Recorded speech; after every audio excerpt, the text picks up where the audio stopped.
Hello everybody, Jamie the Board Game Man, and today we're going vintage. Back to the year 1970. It's a 2 to 4 player game by Waddingtons. It is called Exploration. Now in this game, first of all, you're going around the board, figuring out which expedition you want to partake in. Every player does a different expedition. We have archaeology, sailing, mountaineering, and also diving. Those are the 4 different ones. You go along the board trying to locate certain items. One card is a main objective card, and the other one is another objective that you can do on your turn if you have enough time to do it, because you do get bonuses if you're the first one back, second one back, and third one back.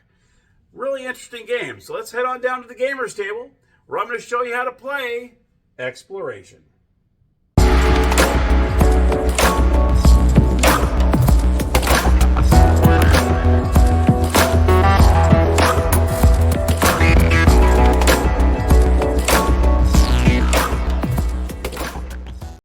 Everybody, here we are at the gaming table with Exploration. Let's take a look. All right, so the object of the game is you're trying to have the most profitable exploration, or expedition, as you could say, than everybody else. Not necessarily who comes in first, but who has the most profitable. All right. How you play the game is you do have 50s, 100s, and 500s, are the denominations in the game. Each player is going to start off with 2 500s, 3 100s, and 4 $50 bills. What you do is each person is going to have a different expedition to go on. How you determine that is you're going to start by going on the outside ring of the board. This is where you pick up personnel cards and also equipment cards. The corner spots is where you pick up your personnel card. And then the equipment, obviously, are all these different colors here. And you also have the Exploration Club, which is these cards here, which is kind of like a chance in Monopoly. Could be good, could be bad. You just don't know. So in the first part of the game, you're going to use a regular D6 die. You also have a directional die, which looks way different than what you've ever seen before. That's when you start taking the expedition. So you're not going to use this quite yet. These are the tokens you're going to use at the very beginning of the game. I chose a 2-player game, so I chose these tokens. And then these white tokens here are the tokens you start using once you go on your expedition, depending on what expedition you have. So you can see here, if you are mountaineering, you're going to take the tent. If you're sailing, you're going to take the sailboat. If you're diving, you're going to take the boat. And of course, if you're doing which one is it? The mountaineering, you're going to use the little Jeep there, the little car. That's your secondary token once you start. So what you do is you're going to roll, each person's going to roll the die, so you goes first. And then what you're going to do is you're going to roll the die and see how many moves you make. Oh, that's a perfect thing, okay? If you roll a 1, 2, 3, 4, 5, all right, you simply move those many spaces. If you roll a 6, you are allowed to choose how many spaces you get to move. 1, 2, 3, 4, 5, or 6. So if you're really trying to get that on land on that one area that you're really trying to land on, this is a great way to do it. Now, depending on how many players there are, you're going to start off with personnel cards. Okay. If it's a 2 to 3 player game, you're going to have 4 cards to start. If it's a 4-player game, each player is going to start with 3 cards. So we're going to shuffle these up, like so. Each player will take 4 personnel cards. So right now I have no idea what those are.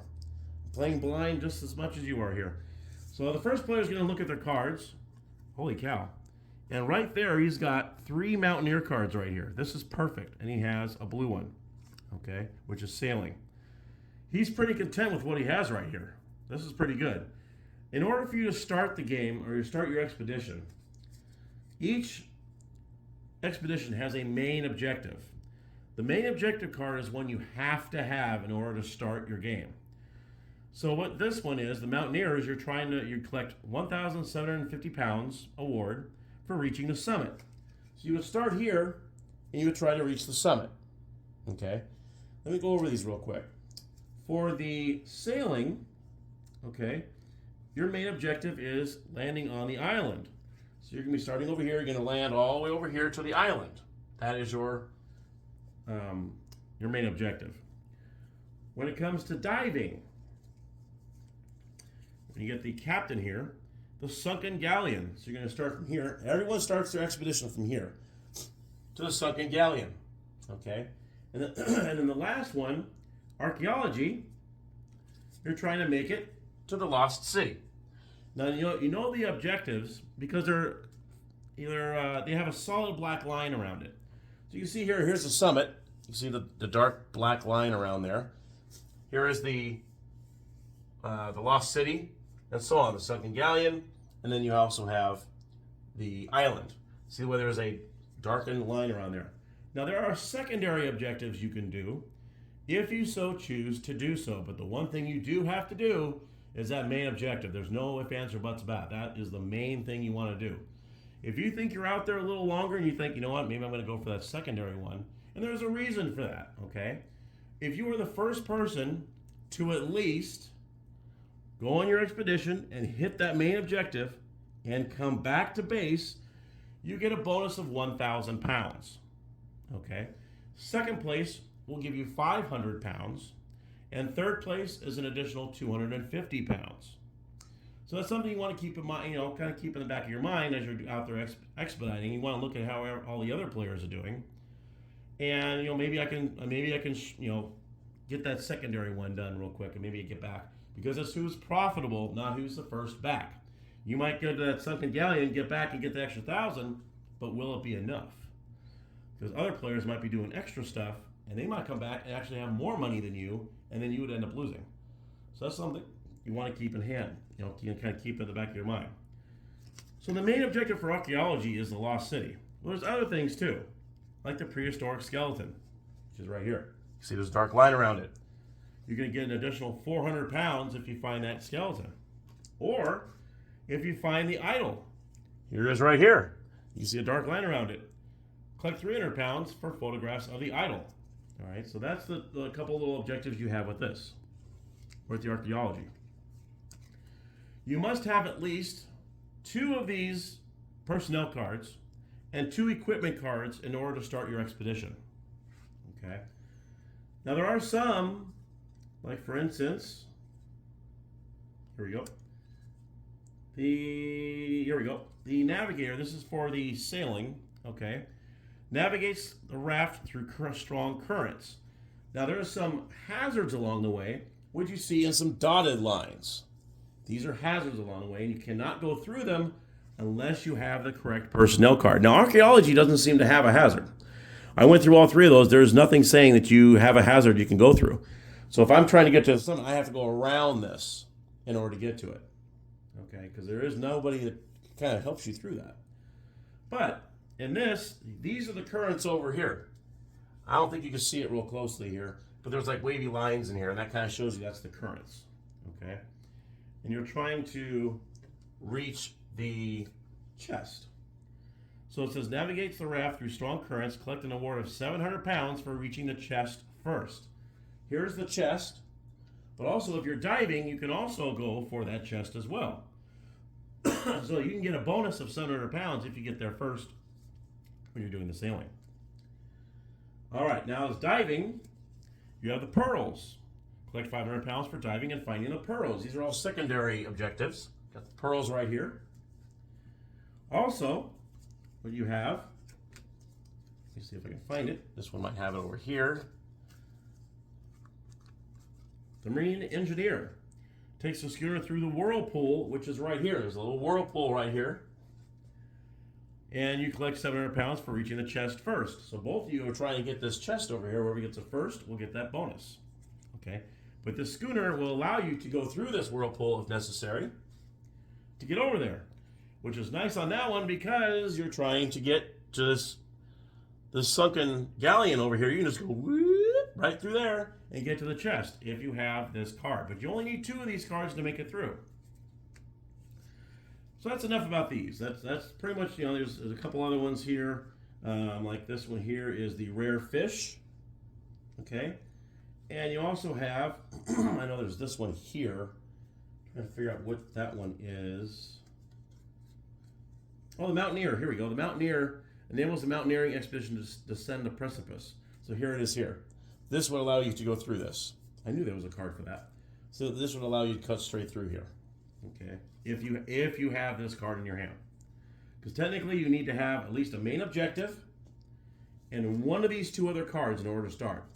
Whether you choose the biologist for the rare plant, which is right here, okay?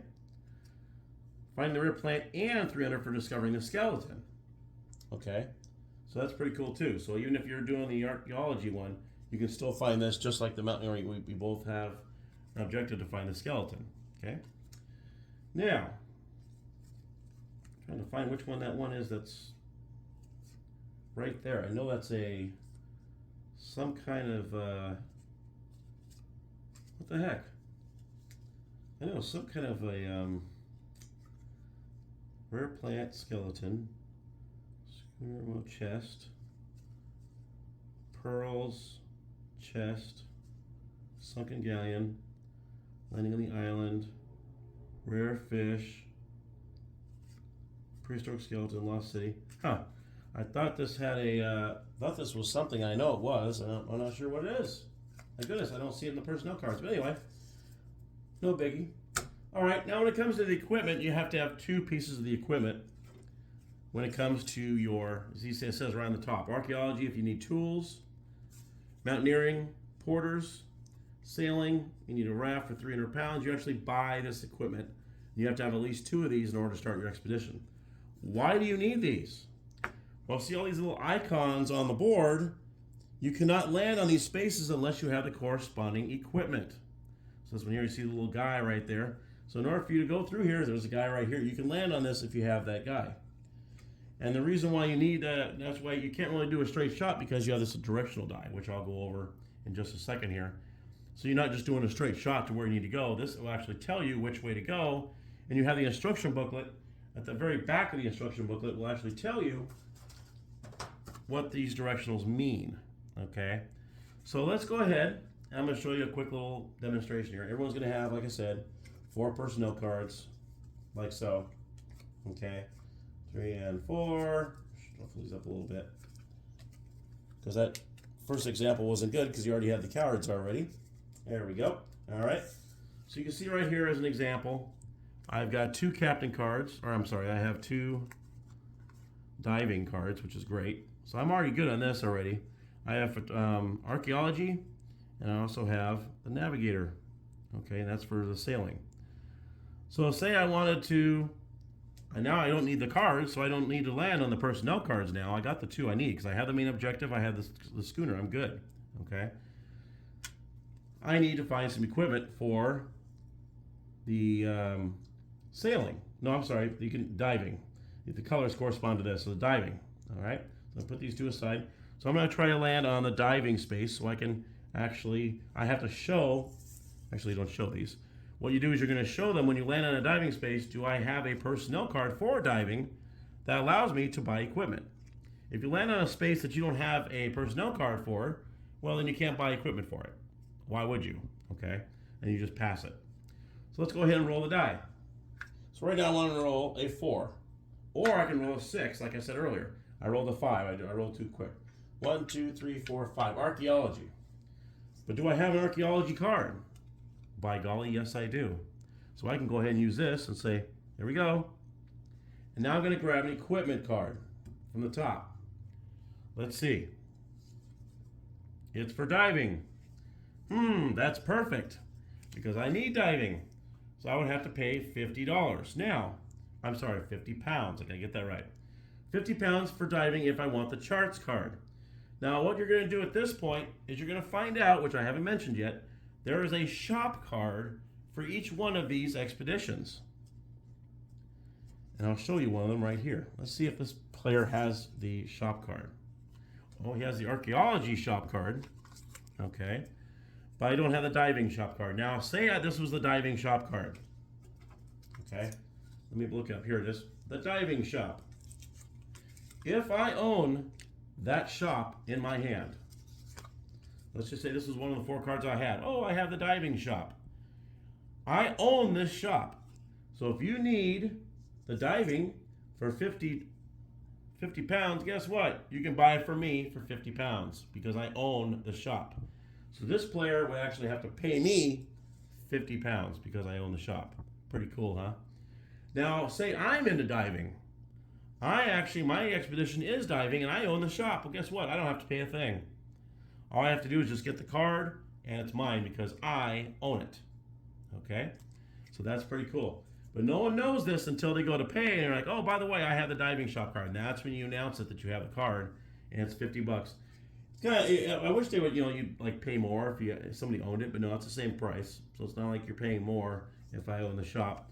Now, if nobody owned the shop, you would put it kind of in the corner. Say he had to pay the $50. He didn't have the shop. I didn't have the shop. It goes into a prize fund. And you put that over to the side. So when the first player comes back to base, the first player, when they get that additional £1,000 for coming back first, they also get the prize fund money. So any prize fund money that's over to the side, that first place person gets it also. Okay, so another little more incentive to get back first. Okay, so I would get the diving. I would bring it over here. Now all I need is one more diving card. Okay, this player over here, let's just say he has these 4 cards. Okay. He's got the mountaineering shop, diver, zoologist, and surveyor. So he can pretty much pick anything over here.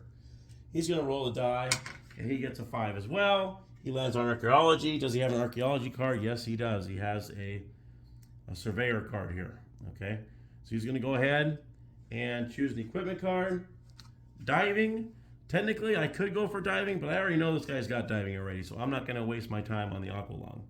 Okay, because I need another personnel card in order for you to start. So I'm going to pass on this, and it goes on the bottom of the stack. Just like that. Okay? And then the play would continue. We could continue this until eventually, I'll also put this with this, I have 2 equipment and 2 personnel cards. Once I get that, I am ready to rock and roll. Once I go back around, I can land on the base. You do not have to land by exact count. So if I was like right here and I rolled a 6, not 6, like a 2, or like a 5 or whatever, I can land right here. You don't have to land by exact count. Once you finish your cards, okay, you land on the base. This is when you're going to get rid of this token. I am a diver, so this turns in to the boat. All right. Now, one thing here is, if it is a 2-player game, which in this case it is, as soon as the first player gets to base, the second player, and this constitutes like a 3-player game if the first 2 players get to base, or in a 4-player game if the first 3 players get to base, unless there's one person still out there trying to get stuff, you're then allowed to start your expedition with 1 card each. 1 personnel, 1 equipment if you don't have everything that you need. But you still need that main objective card. You have to have that card. So if that one player that's still out there and all 2 other players are still waiting on, they're on the base, you're allowed to go ahead and pick up that main objective card at that time. That way all 4 of you are at the base. Okay? And then you start. Each person's going to have a different expedition. You can't have, because one person, because you have to have at least 2 of these men cards here. They call them men cards. Because one of them is a shop. So you need 2 out of those 3 cards in order to do the expedition, so no one else can have that expedition. That's why each person has their own expedition they're going on. Okay? Let's just say the other player decides, he's going to go ahead and he's going to be the mountaineer. Okay? Now, obviously, if you're sailing or diving, you're not allowed to land on a land space, and vice versa. Since I'm a mountaineer, I can't go out in the water. I have to stay within here. Now, these little streams and lakes I can cross through. Okay, that's totally fine. And just not the open water. Okay, so now the D6 guy goes away. It's history. Now we're on to the directional die. Now this is going to show us how many spaces, either 1 or 2 spaces we can go, and whether we can land on that spot, depending on what we have. So this one here, I have the charts and the tanks. So those are areas I can land on. See this chart here, I can land on that space if I need to. Here's the air tanks. If I want to land here, I can. Okay, and so on. Let's go ahead and go over the die. It can be a little confusing. You're going to have to use this for a while until you roll the die a few times, and you probably get used to it. So this one here, I'm going to go over each one of these real quick. This one right here allows you to move 1 space each way. So you can either go up, down, left, or right. pretty simple on that one. As you can see here, there's the example. Okay, 4 possible moves. Okay, this one here, where is it? There it went. This one here, you can see that. There we go. Okay, you can either move 1 or 2 spaces, like a plus, exactly like this, but you can move 1 or 2. Okay, forwards, backwards, or sideways. Okay, it's pretty simple, that one. Then you get this one with a star around it there, 1. This allows you to go any direction 1 space, even diagonally. Okay, then you have this one right here. This allows you to obviously move diagonally 1 or 2 spaces, as you can see here. Okay.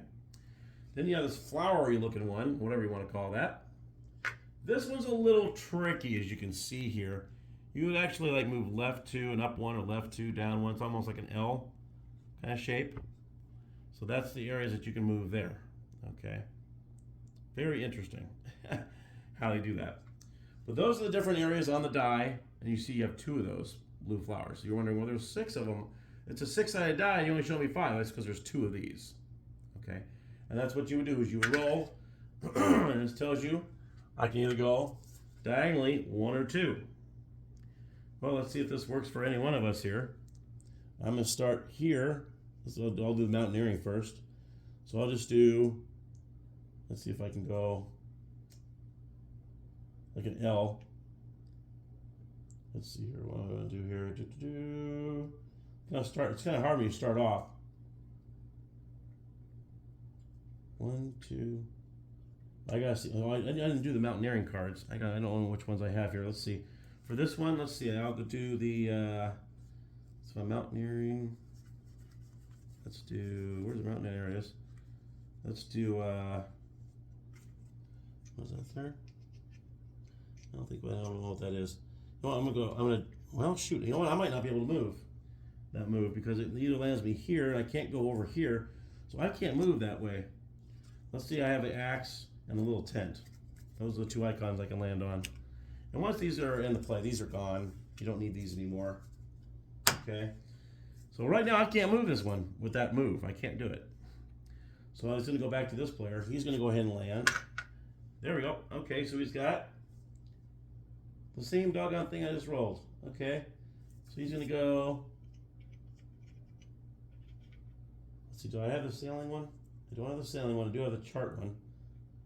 So I'll go 1, 2, 3.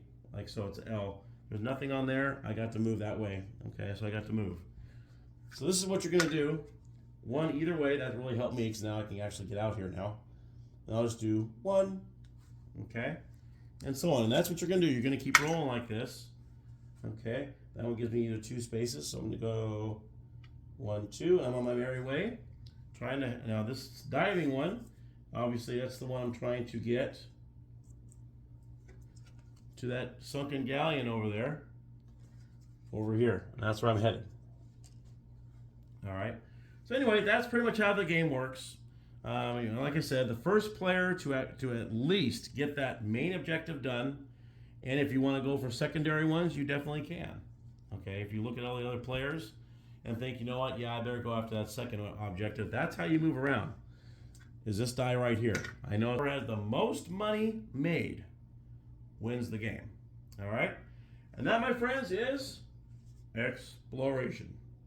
All right, so let's head on up to the game room, and I'll give you my final thoughts. All right, so my final thoughts on exploration. You know, it's a pretty cool little game, actually. It's pretty fun. I mean, you're first you're going around the board. That's probably the kind of the boring part of it. Kind of going around the board, trying to put together 2 men cards along with the 2 equipment cards before you can start your expedition. But once one person starts their expedition, then you have a choice. Okay, do I want to go through with 1 equipment card and 1 men card instead of having 2 and 2? That's up to you until 2 people begin their expedition. And then you definitely have to start with 1. That way everyone has to start their expedition at that time. I do like that part. That way not one person is left behind going going around in circles. And in this game, they really shouldn't have that, just because you have that option. If you roll a 6, you can choose 1, 2, 3, 4, 5, or 6. And if you need that one card, you can land right on that thing, and boom, you're off to the races. So I like that it shouldn't really take you too many times going around the board to really get what you need. And that's the good part. Because the exploration part of the game is what takes the longest. Because you have that die that tells you which direction you're going, and you can only go 1 or 2 spaces each. And then depending on what equipment cards you can get, really depends on which squares you can land on. So, I mean, if you don't have that equipment card, it won't allow you to go in that square. So sometimes, you might not be able to move. I mean, you might have a square right there next to you that you can't move because, well, I don't have the equipment card, and that might not be for your expedition. It might be somebody else's, and you can't cross it. You also have like the whirlpools. You also got those other areas that the men actually help you out if you have the right one, like the one for, I can't remember if it's diving or sailing, because you get those kind of two a little mixed up there. But one of them has a whirlpool that you can't go through. But the other one has, I think it's diving. Diving has the whirlpool, I believe, and the sailing has the I can't think of what it's called. I just had to tip my tongue and I lost it. I think the wavy. I can't remember what they rapids. No, it's not rapids. I can't remember. Anyway, but you understand what I'm saying. You have those hazards for each area that you can't pass unless you have that certain man card to allow you to go through it. That's pretty cool too. So not only do you have the little equipment areas on the water or land that you can't go on unless you have that special card.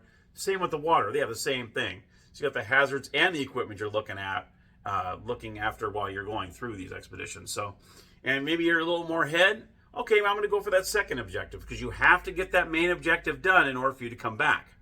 So it depends on how you feel as you're going out there. I'm going to go for that treasure chest. I'm going to go for those, the pearls. I'm going to go for something different. That way I get more money when I come back, because whoever has the most money at the end of the game wins.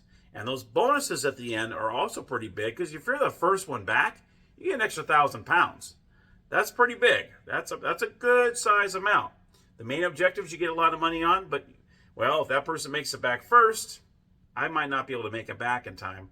I'm going to see what I can do here to see. But yeah, you got to really figure out. I mean, it's not just rolling dice and moving. I mean, there's some things you're really having to think about as well, which I like. It's not just a roll and move. It's a roll and move, but then you got to decide, okay, and even if you roll the direction die, you may not want to go that direction. So you don't move. Hopefully you don't take too many rolls to get to where you need to go. And usually you don't. But, there might be a time or two where you might not be able to move. Well, that would stink. Yeah, it would. But I think everyone's going to be moving at a good pace, and it's going to be a good race back to the base. And I like it. It's very different.